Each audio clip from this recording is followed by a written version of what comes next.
कैसे हैं आप सब लोग। आशा करता हूं कि आप अच्छे होंगे। I am Naveen, welcome to my YouTube channel basic maths and tips.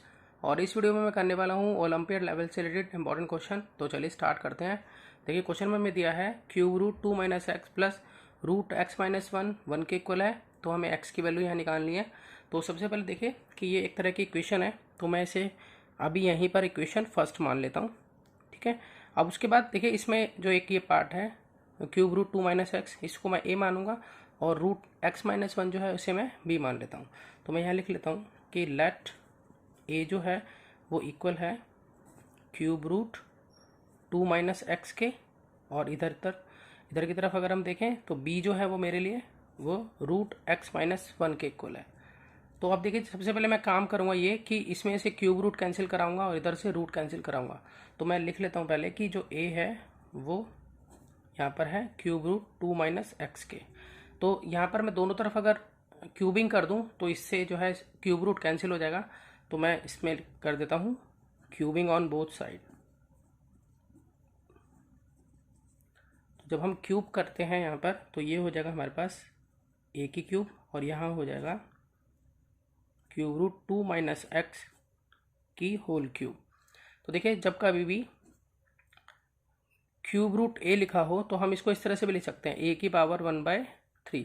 तो इसी का यूज़ करके मैं यहाँ से जो है इसका क्यूब, ये क्यूब रूट इसका कैंसिल करूँगा। तो यहाँ पर ए की cube is equal to 2 minus X की पावर 1/3 इस तरह से लिख सकता हूँ मैं, और यहाँ बाहर एक और 3 पड़ा हुआ है इस तरह से। तो एक्सपोनेंट के लॉ के अकॉर्डिंग देखिए एक्स की पावर एम हो और ब्रैकेट के बाहर एन हो तो हम क्या करते हैं मल्टीप्लाई कर सकते हैं इसकी। तो इसी तरीके से यहाँ पर जो ए की क्यूब है वो इस तरह से लिखूँगा 2 माइनस एक्स और ब्रैकेट के बाहर 1/3 इंटू 3। इस 3 से ये 3 कैंसिल हो जाता है। तो इस तरह से ए की क्यूब जो है वो क्या बच जाती है 2 माइनस एक्स बच जाती है। तो इस तरह से यहाँ पर मैंने क्यूब रूट जो है वो कैंसिल करा लिया है। अब दूसरी तरफ मैं जो यहाँ पर था देखिए ये वाला रूट कैंसिल कराऊंगा। तो मैं पहले लिख लेता हूँ कि बी जो है वो मैंने माना हुआ है यहाँ पर रूट एक्स माइनस वन के। तो यहाँ पर मैं करूँगा स्क्वायरिंग ऑन बोथ साइड, क्योंकि स्क्वायर करने से ही रूट जो है वो हटेगा। तो यहाँ मैं लिखूँगा स्क्वायरिंग ऑन बोथ साइड। तो यहाँ पे स्क्वायरिंग करेंगे तो यहाँ हो जाएगा बी स्क्वायर और यहाँ रहेगा X minus one root X minus one इस पे होल स्क्वायर। अब देखिए कि अगर रूट ए हो तो इसको हम इस तरह से लिख सकते हैं ए की पावर 1/2। तो यहाँ पर मैं इसको इस तरह से लिख सकता हूँ कि एक्स माइनस वन इसकी पावर 1/2 और बाहर मेरे पास यहाँ है 2। अब हम लॉ लगा सकते हैं एक्स की पावर एम हो बाहर एन हो तो हम इसको इस तरह से मल्टीप्लाई कराएंगे। एम और एन की तो 1/2 की 2 से मल्टीप्लाई होगी। तो मैं यहाँ लिखूँगा B square is equal to X minus one 1/2 multiply by 2। तो यहाँ 2 से 2 कैंसिल हो जाएगा। तो बी स्क्वायर जो है वो मेरे पास बचेगा एक्स माइनस वन के इक्वल। तो मैं यहाँ लिख लेता हूँ कि बी स्क्वायर है एक्स माइनस वन के इक्वल। अब देखिए मैंने यहाँ पर सबसे पहले तो क्यूब रूट कैंसिल किया तो मेरे पास ये बना, और जब मैंने स्क्वायर रूट कैंसिल किया तो मेरे पास ये बना, यानी कि ए की क्यूब 2 माइनस एक्स के इक्वल बनी और बी स्क्वायर जो है एक्स माइनस वन के इक्वल बना। अब यहाँ पर अगर हम देखें इन दोनों में हम एक्स की वैल्यू भी निकाल सकते हैं, क्योंकि यहाँ पर हम क्या करेंगे एक्स निकालने के लिए क्या करेंगे एक्स को इधर लेकर जाएंगे, ये माइनस का है तो प्लस हो जाएगा। ठीक है, तो इस तरह से मैं इसको लिख सकता हूँ कि एक्स जो है मैं इधर लेकर गया लेफ्ट हैंड साइड पर तो ये प्लस का एक्स हो गया, इधर 2 अपनी जगह पे पड़ा हुआ है। ठीक है, और ये ए की क्यूब इधर आया तो ये हो गया माइनस ए की क्यूब। तो इस तरह से ये एक्स 2 माइनस ए की क्यूब बना। एक्स जो है अगर इधर देखें तो एक्स अपनी जगह पर है। ठीक है, तो यहाँ पर एक्स अपनी जगह पर है यहाँ पर, और बी स्क्वायर प्लस वन, तो ये जो है -1 ये उधर चला गया तो ये बन गया B square plus one X के इक्वल बन गया। तो यहाँ पर इस तरह से 2 इक्वेशन और क्रिएट हो गई हैं। और अगर हम ऊपर की तरफ चलें तो एक चीज़ हमने और भी ध्यान देनी है कि हमने यहाँ पर क्या किया था कि ये पूरी इक्वेशन जो है 1 के इक्वल है, जिसमें मैंने इसको ए माना था इसको बी माना था। तो यहाँ ए प्लस बी जो है 1 के इक्वल है। एक इक्वेशन और बन सकती है यहाँ पर कि ए प्लस बी जो है वो किसके इक्वल है 1 के इक्वल है। तो सबसे पहली इक्वेशन यही थी जो क्वेश्चन की थी, इसको मैं इक्वेशन सेकंड ले लेता हूँ कि मेरी सेकंड इक्वेशन ये बनी कि ए प्लस बी 1 के इक्वल है। और थर्ड इक्वेशन मैं इसे ले लेता हूँ यहाँ पर जो है जो मैंने अभी बनाई है यहाँ पर ये मेरी थर्ड इक्वेशन होगी, और जो यहाँ नीचे बनाई है ये मेरी फोर्थ इक्वेशन होगी। इस तरह से 4 इक्वेशन जो है वो क्रिएट हो चुकी हैं।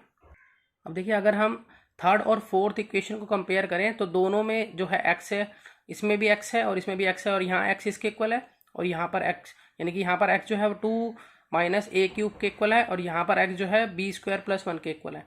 तो अगर हम देखें तो हम ये दोनों भी एक दूसरे के इक्वल होंगे, 2 माइनस ए की क्यूब और बी स्क्वायर प्लस 1 दोनों एक दूसरे के इक्वल होंगे। तो मैं यहाँ लिख सकता हूँ कि from equation third and fourth, third और फोर्थ के अकॉर्डिंग हमारे पास जो है वो 2 माइनस ए की क्यूब इक्वल होगा बी स्क्वायर प्लस 1 के। आपको क्लियर हो गया होगा ना मैं क्यों कह रहा हूँ ये, क्योंकि यहाँ पर देखिए ये वाला पोर्शन और इधर से ये वाला पोर्शन ये एक दूसरे के इक्वल है, क्योंकि दोनों ही किसके इक्वल है, ये एक्स के इक्वल है, तो दोनों एक दूसरे के भी इक्वल होंगे। तो इसी तरह से मैंने यहाँ इसको लिख दिया है कि दोनों एक दूसरे के इक्वल है। अब हम इसको यहाँ सॉल्व कर लेते हैं। तो यहाँ पर जो है ए की क्यूब उधर चला जाएगा, 2 भी उधर चला जाएगा, तो इस तरह से बन जाएगा कि 0 इज इक्वल टू ए की क्यूब, बी का स्क्वायर अपनी जगह पर है, देखो ए की क्यूब माइनस का था इधर प्लस का हो गया, बी का स्क्वायर अपनी जगह पर है, और ये +1 और -2। तो ये अगर सॉल्व करें तो ये होगा ए की क्यूब प्लस बी का स्क्वायर, और ये प्लस माइनस माइनस तो -1 इस तरह से। अब देखिए सेकंड इक्वेशन के अकॉर्डिंग यहाँ पर देखिए सबसे ऊपर हमने जो सेकंड इक्वेशन बनाई थी ए प्लस बी जो है 1 के इक्वल बनाई थी, तो इससे हम बी को निकाल सकते हैं। तो मैं इसको लिख सकता हूँ कि ए प्लस बी जो है वो 1 के इक्वल था, तो बी निकालने के लिए मैं क्या करूँगा कि 1 माइनस ए करूँगा यहाँ पर, ठीक है। तो बी जो है 1 माइनस ए के इक्वल हो जाएगा। तो जहाँ पर भी यहाँ मैंने बी लिखा है उसकी जगह पर मैं क्या लिखूँगा 1 माइनस ए लिख सकता हूँ। तो 0 इज इक्वल टू ए की क्यूब प्लस अब यहाँ पर 1 माइनस ए का होल स्क्वायर -1। तो यहाँ इसको हम आइडेंटिटी लगाकर सॉल्व कर लेते हैं। ए माइनस बी का होल स्क्वायर, जैसे कि आप जानते हैं कि ए माइनस बी का होल स्क्वायर जो होता है वो होता है a square minus 2ab plus b square.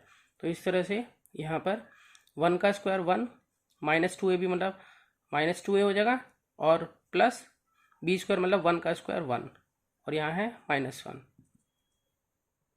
यहाँ पर b जो है ना वो हमारा a है, तो यहाँ a स्क्वायर बनेगा, यहाँ से गलती होगी थोड़ी सी, यहाँ a स्क्वायर बनेगा, ठीक है, क्योंकि a जो है वो 1 है, b जो है वो a है। तो यहाँ +1 और यहाँ पे एक -1 ये आपस में हो जाता है कैंसिल। तो अब हम यहाँ लिख सकते हैं a की क्यूब प्लस a का स्क्वायर -2a, ये 0 के इक्वल चल रहा है यहाँ पर अभी तक। इन सब में अगर हम देखें तो a जो है वो कॉमन मिल जाता है, तो मैं a कॉमन ले लेता हूँ, तो बाकी मेरे पास बचता है यहाँ पर a स्क्वायर प्लस a -2 इस तरीके से। अब देखिए पेज की कमी की वजह से मैंने नेक्स्ट पेज पर उतार लिया है। तो अब इसमें क्या करना है कि अब मुझे ये पोर्शन सॉल्व करना होगा। तो इस पोर्शन को मैं सॉल्व करूँगा फैक्टराइजेशन करके, और फैक्टराइजेशन में मैं स्प्लिटिंग मेथड का यूज़ करने वाला हूँ, जिसमें मुझे क्या करना है कि 2 नंबर सोचने हैं, उन 2 नंबर को प्लस या माइनस करूँ तो मेरे पास जो मिडिल टर्म में न्यूमेरिक ए का कोफिशिएंट है यानी कि 1 वो आ जाए, और उन्हीं दोनों नंबर को मैं मल्टीप्लाई करूँ तो जो मेरा लास्ट टर्म है -2 वो आ जाए। तो ऐसे कौन से 2 नंबर होंगे वो सोचने होंगे मुझे। तो अगर मैं सोचूं तो मेरे माइंड में एक तो 2 आ जाता है और एक आ जाता है -1। तो अगर 2 - 1 करेंगे तो यहाँ पर +1 आ जाएगा, और अगर 2 मल्टीप्लाई बाय -1 करेंगे तो -2 आ जाएगा।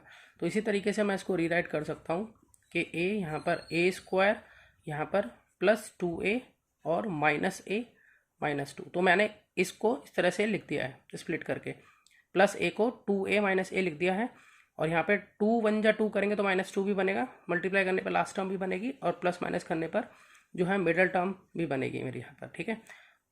अब देखिए यहाँ पर क्या करेंगे कि इसमें से हम कॉमन ले लेंगे 2 ये जो पहली 2 टर्म है फिर लास्ट की 2 टर्म है इसमें से कॉमन लेंगे हम। तो यहाँ a इन दोनों में से कॉमन लेंगे तो a कॉमन आ जाता है, यहाँ बच जाता है a +2। इन दोनों में अगर हम देखें तो माइनस कॉमन है और कुछ कॉमन नहीं है, तो -1 कॉमन माना जाएगा। तो यहाँ बचेगा a +2, क्योंकि यहाँ पे माइनस तो बाहर जा चुका है। अब आगे करते हुए यहाँ a एज इट इज़ है, इस पूरे में से देखें तो a +2 जो है वो मेरे पास कॉमन मिल गया। अब बचा a -1, मतलब ये दोनों जो है वो यहाँ लिख दिया, और a +2 जो है वो यहाँ पर कॉमन आ गया।